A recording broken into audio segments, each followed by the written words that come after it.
Systématiquement, quand on retrace l'histoire de nos chefs d'entreprise, on voit qu'à un moment ou à un autre, et souvent dans des moments un peu cruciaux, le réseau intervient.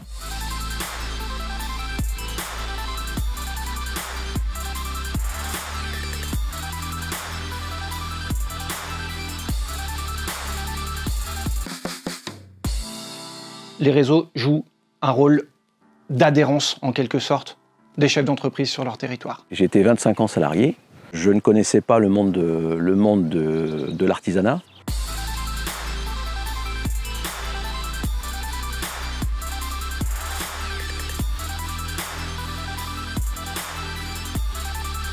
Je me suis investi dans des réseaux professionnels liés à tous les métiers, donc assez larges au départ, pour me faire connaître et voir comment apprendre à développer son activité, à faire des actions ciblées, éviter de perdre trop de temps. Donc je me suis appuyé sur des gens que j'ai rencontrés dans ces réseaux, qui m'ont donné de très bons conseils. Très bons conseils, c'est-à-dire qu'il faut s'appuyer sur ceux qui ont un peu d'expérience. J'ai pu faire des focus sur des réseaux spécialisés dans la rénovation énergétique, dans l'isolation, dans le chauffage. Donc je suis entouré d'artisans. La réussite économique, c'est pas uniquement une histoire de marché. C'est aussi des relations sociales, des échanges entre les personnes. Et les réseaux, par ces échanges qu'ils produisent, permettent aux chefs d'entreprise d'acquérir ces ressources, d'acquérir de l'information, de la connaissance, leur permettant de poursuivre leurs projets. Au niveau juridique, je m'appuie sur la Fédération française du bâtiment. Au niveau formation aussi. Et puis aussi comment remercier mes salariés. On a besoin d'aller chercher ponctuellement quelque chose.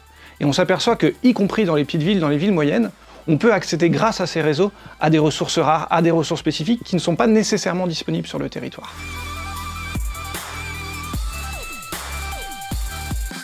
Moi concrètement, je suis quelqu'un de curieux déjà, donc ça m'a appris pas mal de choses d'un point de vue technique, mais le premier point c'est vraiment l'échange, et donc mieux comprendre les problématiques de chacun.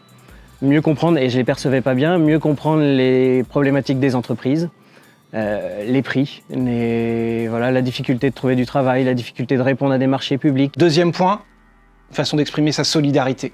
Solidarité entre pairs, solidarité entre chefs d'entreprise. Si je peux contribuer à ce que mon territoire aille bien, à un moment ou à un autre, il y a des chances que mon entreprise bénéficie de cet effet-là. Quand on est responsable, on pense pouvoir gérer les problématiques seul.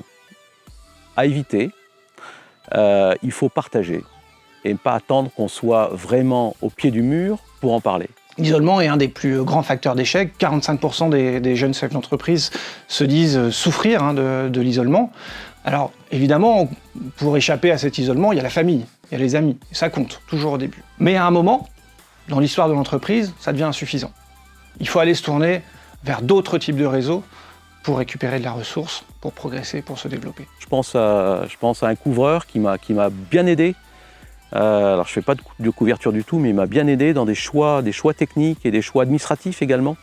À un moment où j'étais dans une petite difficulté, et déjà le coup de fil m'a fait beaucoup de bien, donc m'a permis de me reconcentrer sur mon travail sereinement. Ça se surmonte, il faut en parler, il faut s'entourer, mais il n'y a rien d'aussi satisfaisant que de se lever le matin, d'avoir sa petite activité, ses clients, ses chantiers.